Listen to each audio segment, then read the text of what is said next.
truth of the matter is that most people don't realize that the majority of people suffer their first major heart attack on Monday morning between 8 a.m. and 9 a.m.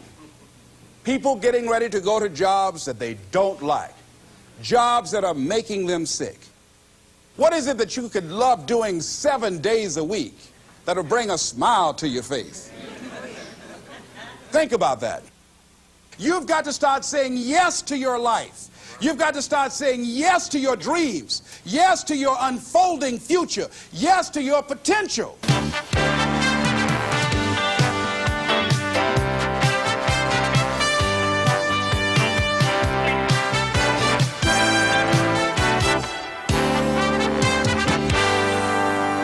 Les Brown's business is changing lives.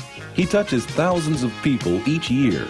He talks to Fortune 500 companies and to personal development groups about how to find success and fulfill your dreams. In essence, his best message is himself, because Les Brown knows what it is to have come up the hard way. Les and his twin brother were adopted at the age of 6 weeks by Miss Mamie Brown, a single woman with little money and a big heart. The boys grew up in the low-income area of Liberty City outside Miami, Florida.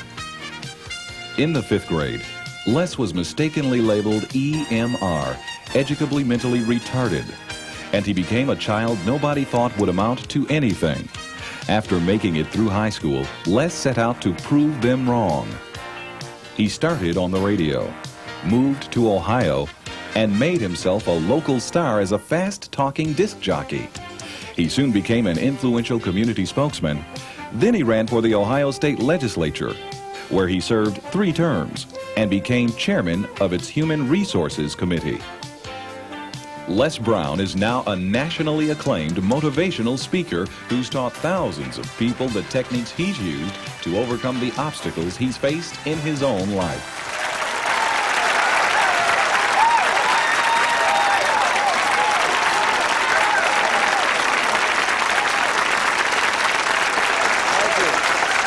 Thank you very much. Thank you. You guys look like you're ready. Repeat after me, please. This is my decade. This is my decade. You know, every year I used to say, this is my year. But ladies and gentlemen, one good year won't be enough for me. How many of you can use a good decade? Raise your hands, please. Fantastic. All right, now, here's what I want to do. I want to share with you how you can begin to make this your decade.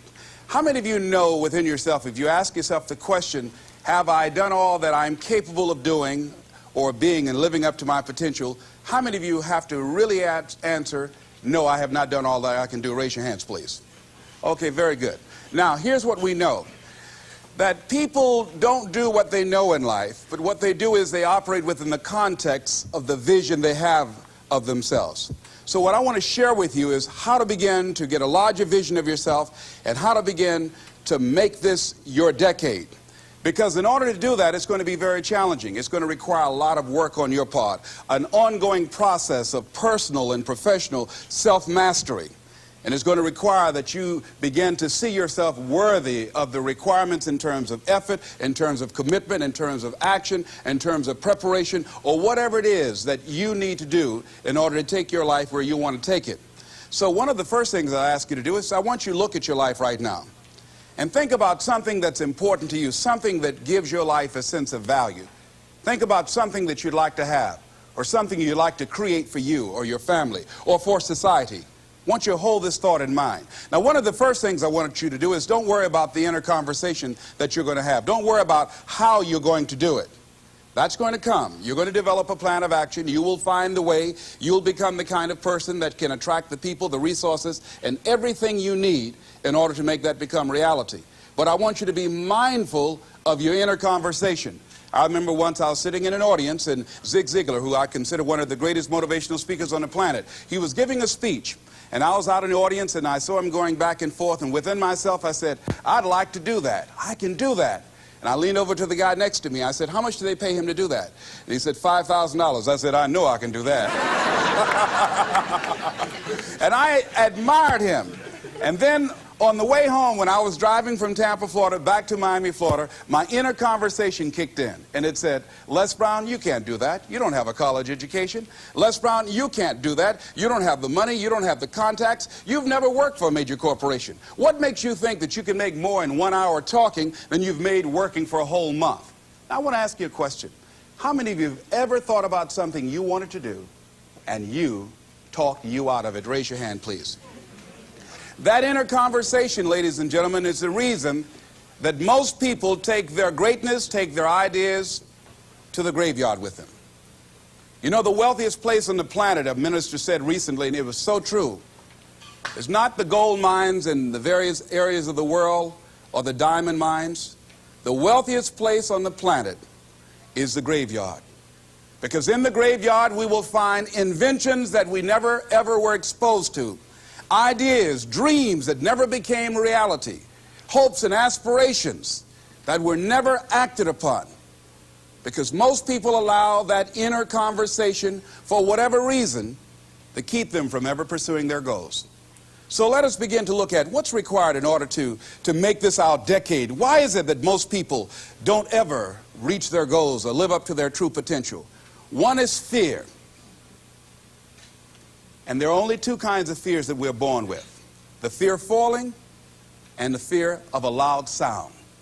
All other fears we learn, like the fear of failure. The next is the fear of success. That's one of the major challenges I had to deal with.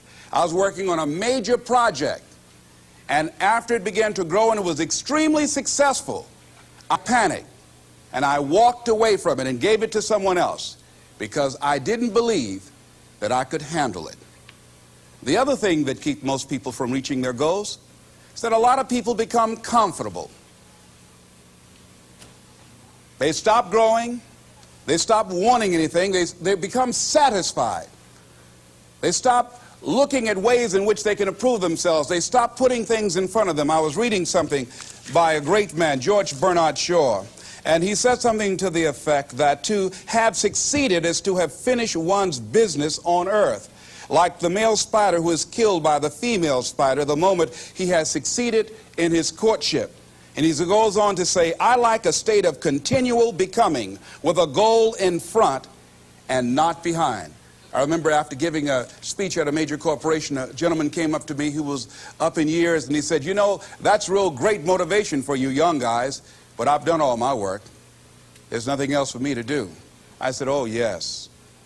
You've got a lot to give. You have a lot to offer. The fact that you're still here means that your business is not through yet. The other thing that keeps us from reaching our goal is not feeling worthy. That's where a lot of people get stuck. Because, see, when you don't feel worthy of your goal, you will begin to unconsciously engage in self-destructive behavior, like procrastinating, constantly putting things off, squandering your time, and that's what life is made of. Something else that keeps us from reaching our goal, and that is many times because we spend so much time complaining and blaming everybody or everything. I'm reminded of a friend of mine who talked about the fact that one day he was walking by this house and some people were sitting on a porch, and there was a dog on the porch, and this dog was just moaning and groaning. So he was curious, and he asked the owner, he said, why is this dog moaning and groaning? And the owner said, because he's laying on a nail. He said, well, why doesn't he get off? He says, it's not hurting bad enough for him to get off. How many of you